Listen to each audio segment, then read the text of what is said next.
السلام علیکم ناظرین، معمر قذافی مدد پھر حاضر ہے۔ ہمارے بڑے ہی پیارے گیسٹ ہمارے ساتھ آج خالد صاحب موجود ہیں، اور بڑے سینئر جسے کہیں کہ بہت سارے ان کے پہلوؤں پر نظر ہوتی ہے، چاہے وہ معاشی ہو، اسلامی ہو، اور بڑی زبردست لیگیسی یہ ڈاکٹر اسحاق صاحب کی بھی لے کے چل رہے ہیں۔ ان سے ہم جانیں گے کہ اس ٹائم جو یہ ڈیفنس پیکٹ ہوا ہے پاکستان، سعودیہ اور اس کے ساتھ ساتھ ٹرکی کا، یہ کتنا ان تمام، جب ایران امریکہ وار ہو رہی ہے، اسرائیل وار چاہتا ہے، ایران میں مزید اٹیکس حملے کرنا چاہتا ہے، اور اس ٹائم پوری دنیا میں ورلڈ وار 3 کی ایک سچویشن بننے جاتی ہوئی نظر آ رہی ہے۔ لیکن اس تمام میں جو ان تین بڑے مالک نے آپس میں جو ڈیفنس پیکٹ کیا ہے، جو اسلامک تین بڑے کنٹری ہیں، یہ کتنا امپورٹنٹ ہے؟ السلام علیکم سر، کیا سمجھتے ہیں یہ جو ابھی ڈیفنس پیکٹ ہوا ہے یہ کتنا امپورٹنٹ ہے؟ وعلیکم السلام ورحمۃ اللہ وبرکاتہ۔ اچھا، اس کی امپورٹنس جو ہے نا وہ سمجھنا ایک تو ظاہری ہے کہ دیکھیں جو خطے کی صورتحال ہے، خطرات ہیں مسلمان ممالک کو، اس سے نمٹنے کے لیے یہ قریب آ رہے ہیں۔ خاص طور پہ اسرائیل کا خطرہ ہے۔ پھر اسرائیل جس طرح امریکہ کو استعمال کر کے تو پہلے عراق کو، پھر مختلف سازشوں کے ذریعے سے شام کو، افغانستان کو، اور اب ایران کو مٹا دینا چاہتا تھا، جس میں کوئی ناکامی ہوئی ہے الحمدللہ۔ تو یہ جب اس طرح کی چیزیں سب نے دیکھی تو جسے کہتے ہیں نا، سمجھ آئی کہ بھئی اپنے کوئی دفاع کا ہمیں خود سوچنا پڑے گا۔ جن پر ہم نے اپنے دفاع کا انحصار کیا ہوا ہے وہ تو ہمیں مٹانے کے در پہ ہیں۔ تو ایک فطری ضرورت محسوس ہوئی، تو وہ کیا ہے، مسلمان کو مسلمان کر دیا طوفان مغرب نے، تو وہ صورت بنی ہے۔ یہ وہ چیزیں جو آپ کو سامنے نظر آتی ہیں۔ ایک چیز ہوتی ہے، ایک تاریخ کا عمل بھی ہوتا ہے، اور تاریخ اپنا وہ پہیہ گھماتی رہتی ہے، اپس اینڈ ڈاؤنز آتے رہتے ہیں۔ اور اس میں ایک دور ہم نے جو دیکھا ہے پیچھے جو گزرا ہے، جس کے ہم عادی ہو گئے ہیں، کیونکہ وہ بھی صدیوں پر محیط ہے، کم از کم 3-4 صدیوں کا دور ہے۔ اور یہ وہ دور ہے جس میں اصول، ضوابط، ویلیوز، اخلاق، ایتھکس، مورالٹی، اس کی کوئی اہمیت نہیں رہی ہے۔ ہر شے ریلیٹیو ہو گئی تھی اس میں۔ فلاسفیکلی اسے ریلیٹیو کر دیا گیا تھا۔ کوئی یعنی اخلاق کے کوئی دائمی اصول جو ہے نا وہ نہیں سمجھے جاتے تھے قوموں کی زندگی میں۔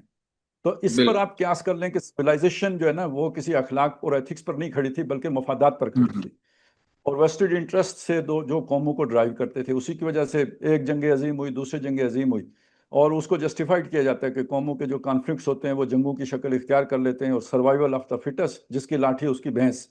تو یہ اصول دنیا میں چلتا ہے۔ تو دیکھیں، دنیا اس اصول پر نہیں چلتی، یہ اس اصول پر حیوان چلتے ہیں۔ انسان کو اللہ تعالیٰ نے عاقل بالغ بنایا ہے، ایتھکس دی ہیں، اس کو مورالٹی سے نوازا ہے، تو جسے کہتے ہیں سینس پریویل کرتی ہے۔ تو یہ کچھ وقت کے لیے اس طرح کی فسطائیت دنیا کے اوپر مسلط ہو جاتی ہے۔ یہ فسطائیت کے لفظ سے سمجھ لیجئے، جبر جو لاٹھی کے ذریعے سے قائم کیا جائے نا، وہ فسطائیت ہے۔ ایک اور جبر بھی ہوتا ہے جو عقل کے زور پر کیا جاتا ہے، اسے پہلے فلسفہ سوفسطائیت کہتے ہیں۔ تو یہ جو سوفسطائیت ہوتی ہے وہ پراپیگنڈے کی ہوتی ہے، سوفسطائیت جو ہوتی ہے وہ بیانیوں کی ہوتی ہے۔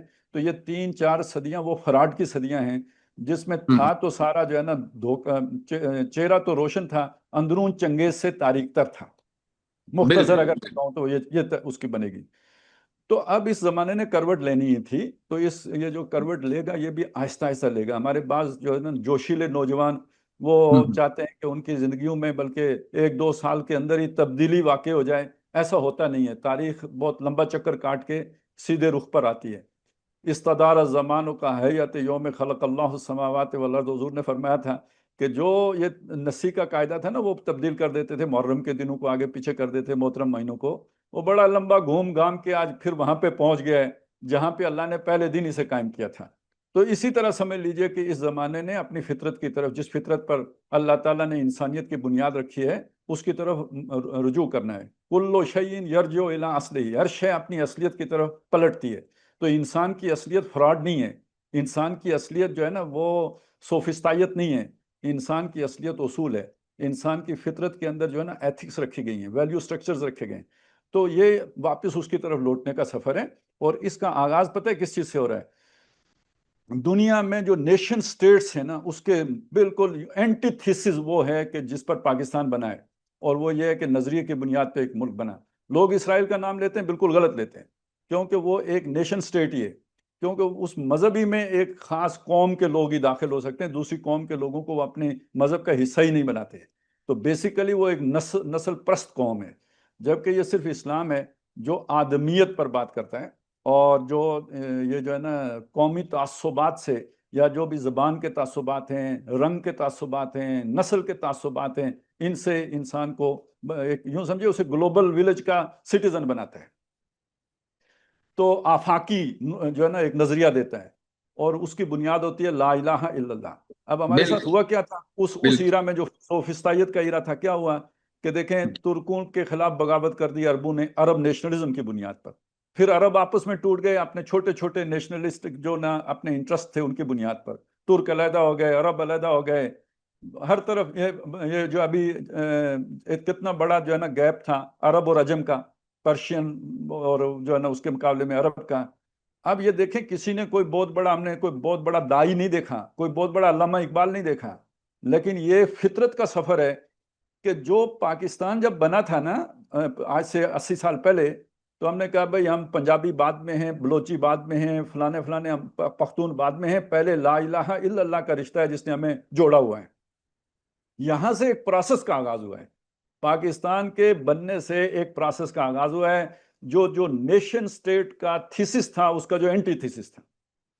آج دنیا کے سامنے جو ایک نیا نقشہ آ رہا ہے کہ وہ جو ترک تھے، وہ جو عرب تھے، وہ جو عجم تھے، وہ جو ہندی تھے، وہ آج پھر اسی لا الہ الا اللہ کے رشتے میں ایک علیحدہ قوم بن گئے. بعض جو آئیڈیلسٹک اپروچ رکھتے ہیں ان کو میری بات سے گلا ہوگا کہ یہ ابھی مسلمان تو نہیں بنے، یہ کوئی اللہ کے فرما بردار تو نہیں ہوئے، ابھی وہی جو ہے نا بے اعتدالیاں ہماری قوم کے اندر بھی ہیں. تو پھر میں کہوں گا یہ سٹیپ بائی سٹیپ ہوتا ہے. پہلا قدم یہ ہے کہ ہم نے اپنی قومیت کی بنیاد لا الہ الا اللہ کو بنا لیا ہے. ہم نے بالکل عربیت کو چھوڑ دیا، ہم نے ترکیت کو چھوڑ دیا، ہم نے پرشین کو چھوڑ دیا، ٹھیک ہے نا، اجمیت کو چھوڑ دیا، ہندیت کو چھوڑ دیا، اس کی جگہ پہ لا الہ الا اللہ پر آ گئے ہیں. تو اگلے قدم کے طور پر ہمیں بھولا ہوا وہ سبق بھی یاد آ جائے گا نا، پھر ہمارے کریکٹر کے اندر بھی اسلام آ جائے گا، وہ نیکسٹ سٹیپ ہے. اور اگر یہ پاکستان والا سفر 80 سال میں طے ہوا ہے، جس کی بنیاد ہم نے 1947 میں رکھی تھی کہ خاص ہے ترکیب میں قوم رسول ہاشمی، تو آج اگر امت کی سطح پر وہ سوچ پریویل کر رہی ہے تو یہ اللہ تعالیٰ نے تاریخ کو ایک بہت بڑا جمپ لگا دیا ہے. تاریخ انسانی میں نظریے کی بنیاد پر اتنا بڑا اکٹھ انسانوں کا کبھی نہیں ہوا جتنا آج ہم اس کی ایک ابتدا دیکھ رہے ہیں، جس کا اعلان جو ہے نا مکہ اکارڈ کے نام سے ہوا ہے، یا پیکٹ ہے، میرا خیال ہے مکہ پیکٹ. بالکل بالکل بالکل. اچھا سر، اس تمام جس طرح آپ نے بتایا، اور جو ایک مسلم ورڈ جس کی آپ بات کر رہے ہیں، یہ ایک بڑی بہتری کی جانب جا رہا ہے، اور پاکستان کا اس سے آغاز ہوا ہے.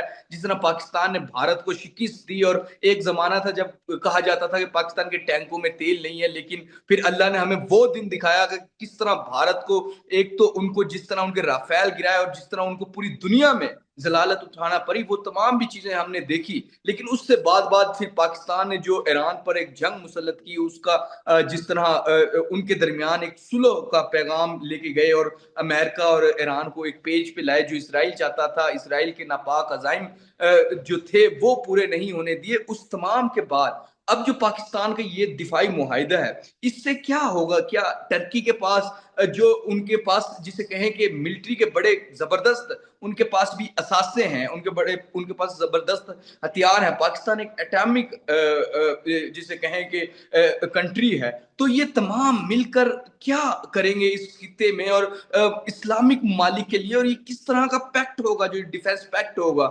کیا ایک ملک پر اگر کوئی حملہ کرے گا وہ سب پہ تصور ہوگا؟ اسرائیل جیسا ملک اگر کسی پر اٹیک کرتا ہے تو وہ کیا سب پہ ہوگا؟ اور دوسرا، اس میں ایران کو بھی تو شامل کرنا چاہیے تھا.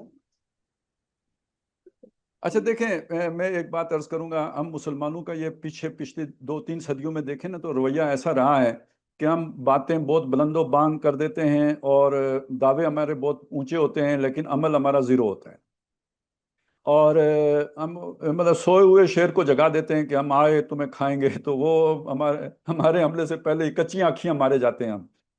تو یہ ایک دفعہ نہیں ہوا، کئی دفعہ ہوا. اس معاملے میں بھی میرا خیال ہے کہ ہمیں بہت سلولی اور بڑے بڑے دعوے نہیں کرنے چاہیے، بہت مطلب اپنی لیمٹس کو پہچانتے ہوئے بات کرنی چاہیے.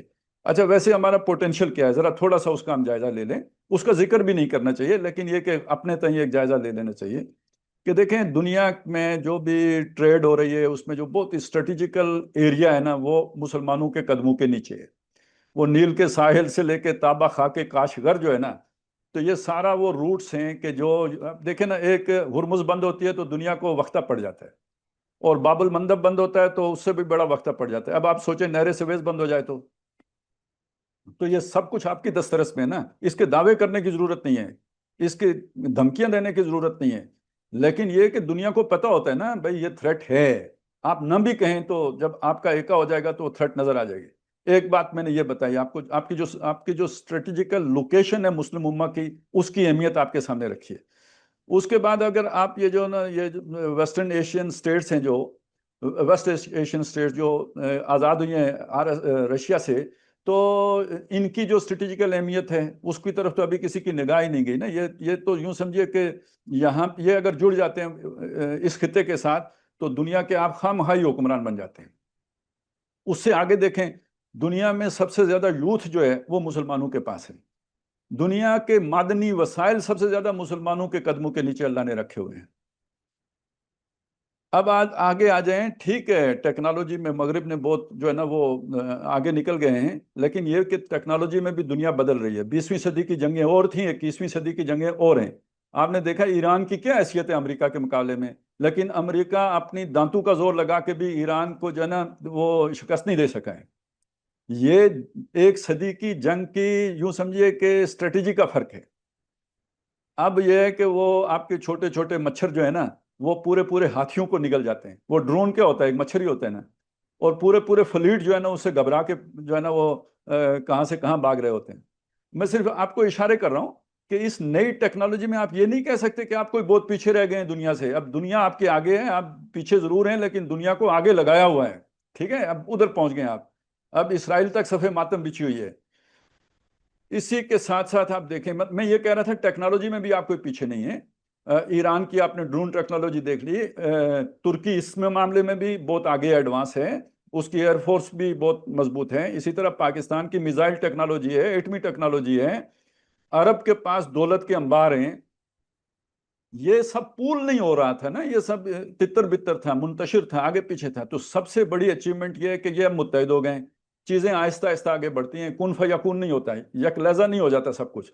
ہم جو اپنا محاورہ استعمال کرتے ہیں نا، ہتھیلی پہ سرسوں نہیں جمتی، وہ ٹائم لگتا ہے اور وہ بالکل صحیح جگہ پہ جمتی ہے. تو کہنے کا بالکل. میرا مقصد یہ تھا کہ یہ ایک صحیح رخ پر ہم نے ایک قدم اٹھا لیا ہے. ہم اپنی ریسورسز جو ہے نا وہ جمع کریں گے، وہ اب اسٹریٹجیز بنیں گی. ایک دم نہیں ہوگا، آہستہ آہستہ ہوگا. اور ممالک اس میں شامل ہوں گے، کسی کا نام لیں گے کسی کا نام نہیں لیں گے.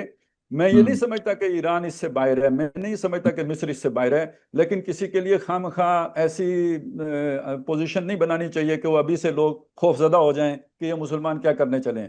تو وہ جیسے قذافی صاحب نے کیا تھا تو وہ ان کا اشر ہو گیا، صدام حسین نے کیا تھا اس کا معاملہ ہو گیا.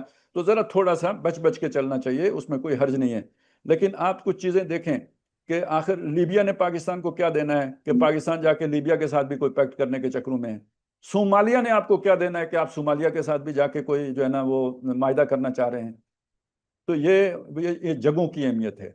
یہ ریڈ سی کے ساتھ ہی ان علاقوں کو آپ اپنے یعنی اڈوں کے طور پر استعمال کریں گے. بہرحال مجھے تو ایک اس سے خیر بہت دور کی کوڑی ہے، لیکن میں کہہ دیتا ہوں ابھی چونکہ آ گئی ہے. ہو سکتا ہے کہ کبھی ہم نے کراچی سے دارالحکومت اسلام آباد شفٹ کیا تھا، اگر یہ ڈیولپمنٹس اسی طرح رہیں تو ہو سکتا ہے کل ضرورت محسوس ہو کہ دارالحکومت بلوچستان لے جانا پڑے یا واپس کراچی لے جانا پڑے.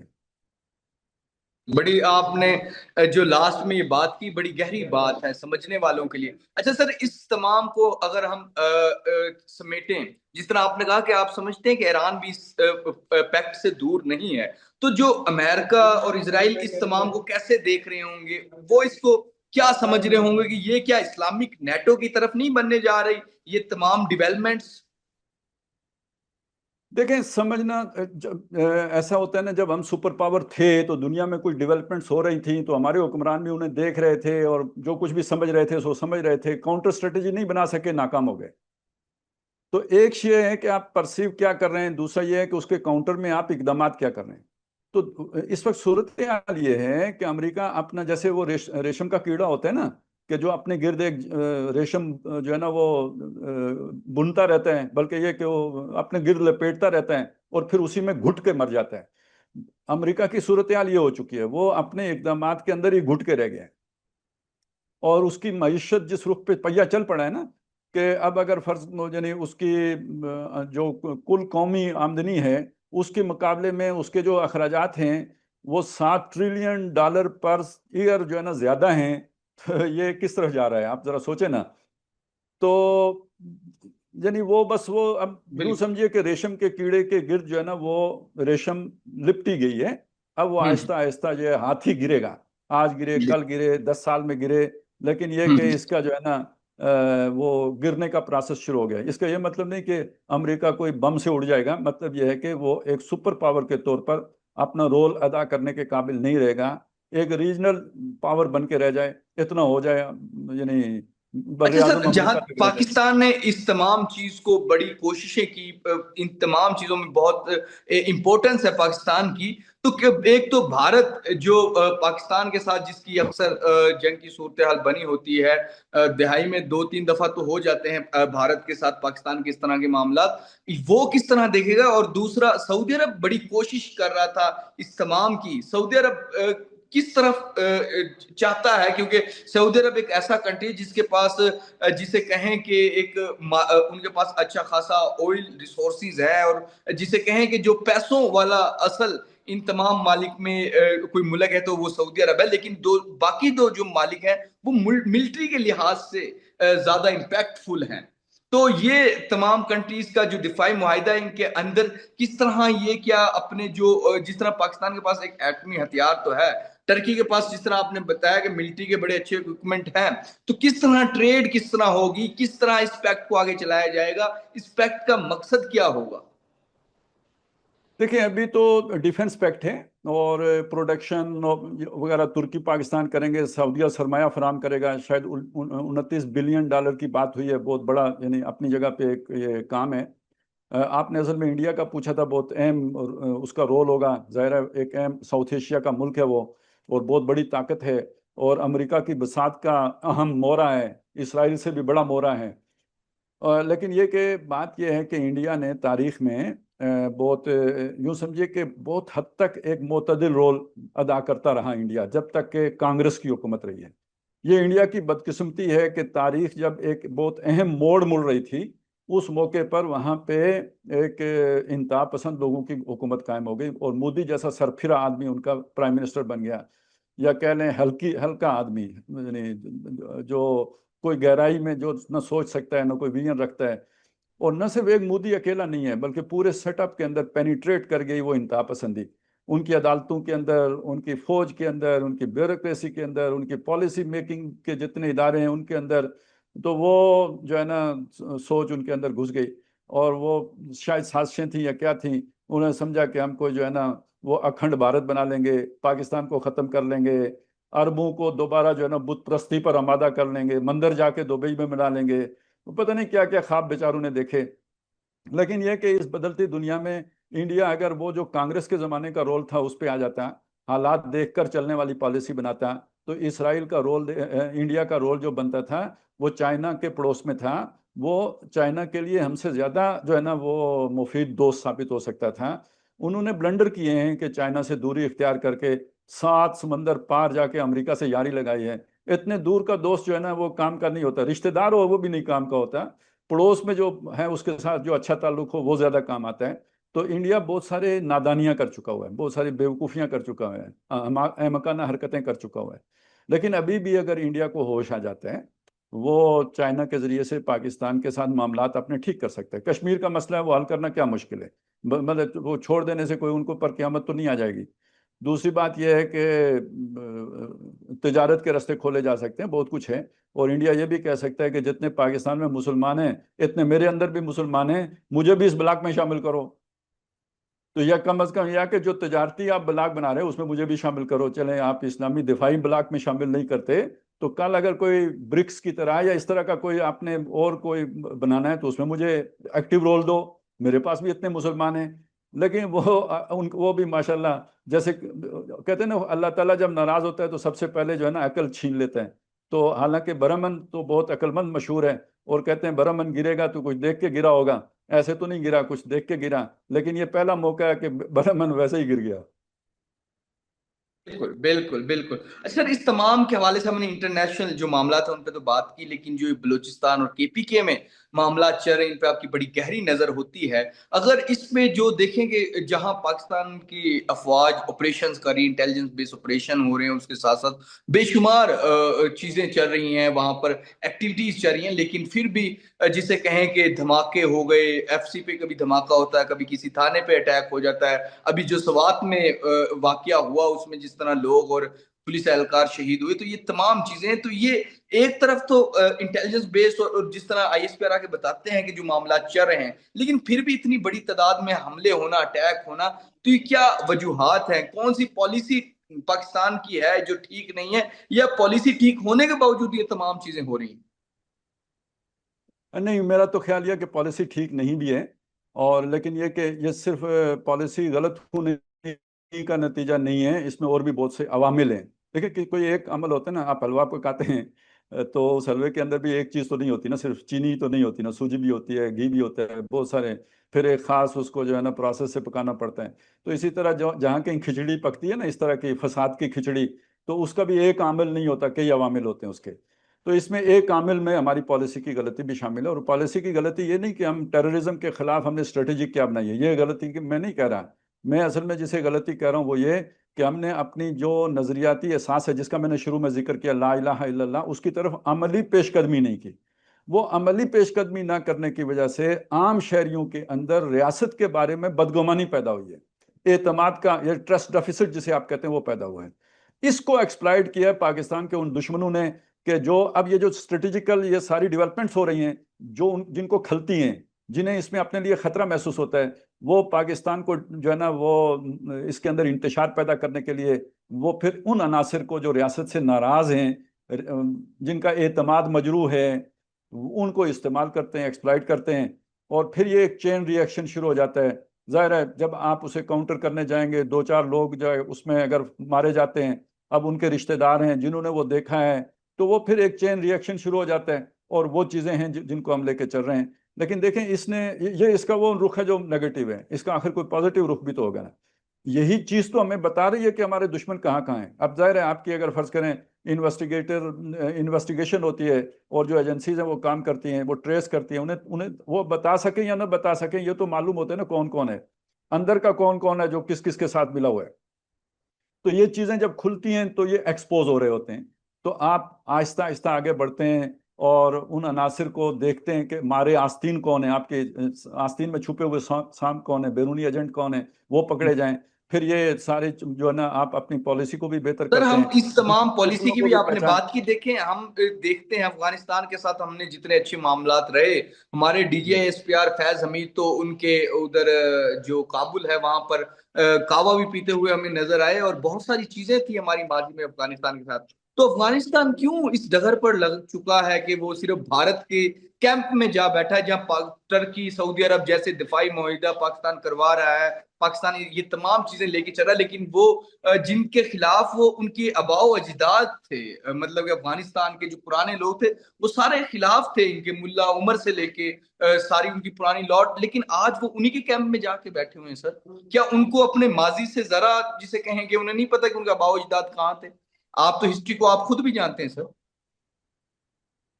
دیکھیں پہلی بات تو یہ ہے کہ میں فیض حمید کا بہت بڑا ناقد ہوں، لیکن یہ کہ اس کے اس قدم کو میں جائز، بالکل صحیح اسٹریٹجی سمجھتا ہوں کہ دیکھیں اگر آپ دشمن کو معاف کر دیں اور دشمنی ختم ہو جائے اس کے نتیجے میں، تو یہ بہت کامیاب پالیسی ہوتی ہے۔ اور اگر فیض حمید نے یہ کیا تھا تو میرے خیال ہے اگر وہ دوسری طرف سے صحیح رد عمل آتا تو یہ ایک انتہائی کامیاب پالیسی کی بنیاد بنتا، لیکن دوسری طرف سے صحیح رد عمل نہیں آیا۔